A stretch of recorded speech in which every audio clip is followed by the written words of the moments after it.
Tenemos en la línea ya al doctor Andreu Comas. ¿Cómo estás? Hola Jesús, hola Eva, muy buenos días. ¿Cómo estás, Andreu? Oye, Muy bien. qué bueno, ayer nos llamó la atención un tuit que emitiste y hace rato justamente hacíamos una revisión al respecto de esta nueva variante de COVID y esto en el entorno de una declaración del presidente Joe Biden que dio el domingo que decía, ya acabó la pandemia. Eso fue lo que dijo el presidente de los Estados Unidos. Entonces, tu reacción a esto, por favor.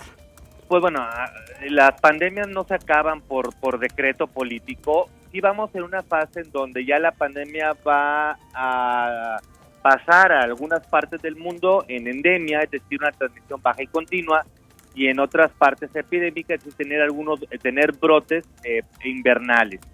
Pero, por ejemplo, Estados Unidos, que tiene una tasa de vacunación muy similar que la de México, aquí por falta de acceso a las vacunas y allá por falta de ganas de vacunarse, pues va a ser mucho más difícil o más tardado llegar a esa fase de dejar de tener esa transmisión, digamos, pandémica. Hay lugares que sí ya lo están alcanzando, pero bueno, Estados Unidos tampoco lo está alcanzando y tampoco es uno de los países que mejor lo ha hecho.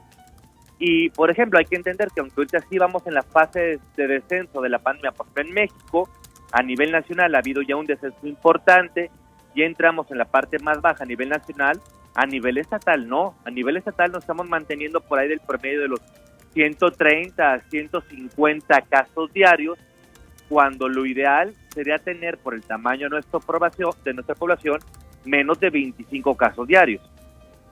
Y todavía estamos por los 130 entonces. Así es.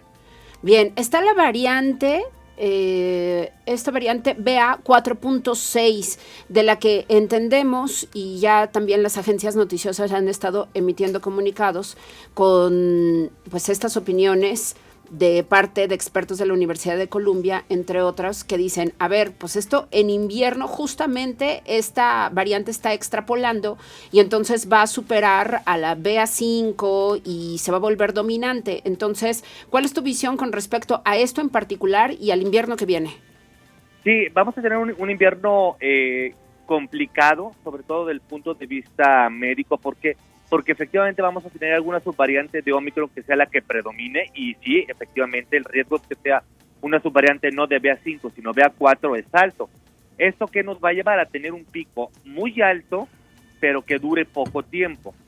Pero el otro problema que vamos a tener es, por ejemplo, tenemos una circulación atípica de influenza desde que regresó sí. en el 2021, más otros virus respiratorios. Entonces vamos a tener un invierno con de repente con un pico grande de COVID, luego un pico grande de influenza, luego un pico grande de otros virus como el virus social respiratorio, lo cual va a complicar el diagnóstico clínico, lo cual va a incrementar desgraciadamente el uso indiscriminado de antibióticos, lo cual va a incrementar el ausentismo laboral, lo cual nos va a costar dinero, porque aunque ya tenemos una mortalidad baja, tener un pico por una variante de BA4 nos va a costar. Simplemente está el dato del INSS que a partir de marzo del 2020 en promedio ha gastado un poquito más de $1 millón diarios en incapacidades.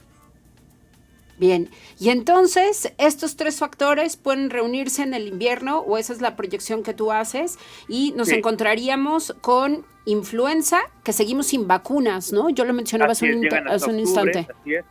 En teoría deberían llegar en octubre, pero sin embargo, desde los últimos 3 años ha habido un gran retraso, tanto a nivel público, en la aplicación de vacuna, como en la liberación a nivel privado. Se ha tardado mucho las aduanas y COFEPRIS en liberar los lotes que llegan a nuestras fronteras, y se ha retrasado muchísimo la vacunación, y antes le empecemos, mejor nos va a ir. Mencionaste en el tuit que emitiste ayer el virus sincicial respiratorio, y también hace unos instantes. ¿De qué trata este microbio y sobre todo en quién hace efecto? ¿En los niños, en los adultos? Cuéntanos un poco más. Antes de la pandemia, es el principal virus respiratorio para niños menores de 5 años y para adultos mayores de 5. De hecho, es un virus que causa más hospitalización y más mortalidad que influenza. Claro, para este virus no hay ni vacuna ni tratamiento específico como lo hay en influenza, y es particularmente agresivo en niños menores de 1 año, particularmente aquellos que están por ahí de los 6-8 meses de vida durante la época invernal. Y si un niño tiene una hospitalización por este virus antes de los 2 años de vida, bueno, tiene una gran probabilidad de posteriormente desarrollar asma o hiperactividad bronquial. Bien. Perdón. Dale. Hay un asunto aquí bien interesante que es el de las vacunas bivalentes, ¿no? Sí. Es un tema nuevo, no son parte del esquema que ya tenemos acostumbrado a acudir a él en estos momentos. ¿De qué se trata, Andreu? Cuéntanos qué es esto de las vacunas bivalentes y cómo aplican. Sí, las vacunas bivalentes es el resultado de que nosotros como seres humanos hemos hecho que el virus evolucione mucho más rápido de lo que debería. ¿Por qué? Por no cortar la cadena de transmisión. Te voy a poner un ejemplo. Tú puedes ir en Italia o en Suiza con COVID a un restaurante y no hay problema. Digo, no hay problema legalmente, aunque ética y moralmente es completamente incorrecto. Bueno, el permitir esta transmisión es lo que ha generado que nosotros tengamos que hacer vacunas bivalentes para poder incrementar la efectividad de la vacuna contra estas variantes. Si nosotros cortáramos la cadena de transmisión y tuviéramos tasas de vacunación cercanas al 100%, no las necesitaríamos. Actualmente estas vacunas son muy buena opción para aquellas personas que no han sido vacunadas, para aquellas personas de muy alto riesgo, ¿sí? Entonces, en esas personas son muy, muy buena opción. Bien, ¿qué es lo que toca entonces por parte del gobierno federal en estos instantes ante esta amenaza de esta variante COVID-19? Encontrábamos la declaración justamente por parte del gobierno federal que decía, no, ya no ha habido muertes por COVID en México. Bueno, ¿qué nos toca? Poner, para empezar, la segunda dosis a los niños mayores de 5 años y menores de 11, que vamos muy retrasados. Segundo, que México autorice la vacuna Moderna para menores de 5 años. Sí, las muertes se han reducido, perfecto, pero México es uno de los países que más muertes ha tenido por COVID y uno de los que más huérfanos. Ya se nos murieron los más susceptibles, ya tenemos vacunación, pero no hay que ver que, tenemos que entender que el impacto no es la mortalidad.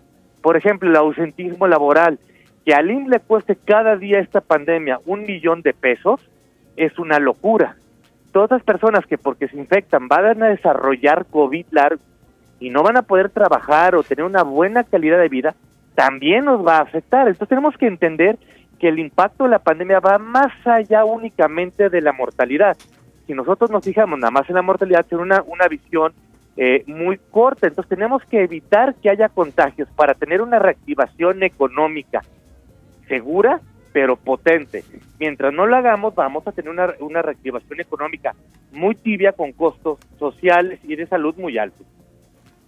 Pues esperemos que este largo trecho de experiencias compartidas, de dramas vividos de cerca, de descomposición de la vida cotidiana, de desgaste económico, financiero, personal y global, nos sirva de experiencia para lo que viene. Sí, se viene un invierno complejo, ojalá estemos preparados para encararlo de la mejor manera, continuemos con los esquemas de vacunación como decíamos, instemos por todas nuestras vías al gobierno federal que busque que los esquemas de nuevas vacunas bivalentes lleguen a México rápido para que podamos tener, o que ya abran el esquema para que cualquier persona pueda ir a comprar a la farmacia lo que necesite, punto, ¿no? Bueno, eso no va a pasar. Bueno, pero es que aquí tenemos buenos deseos todo el tiempo, Andreu, querido. Me parece bien. Pero bueno.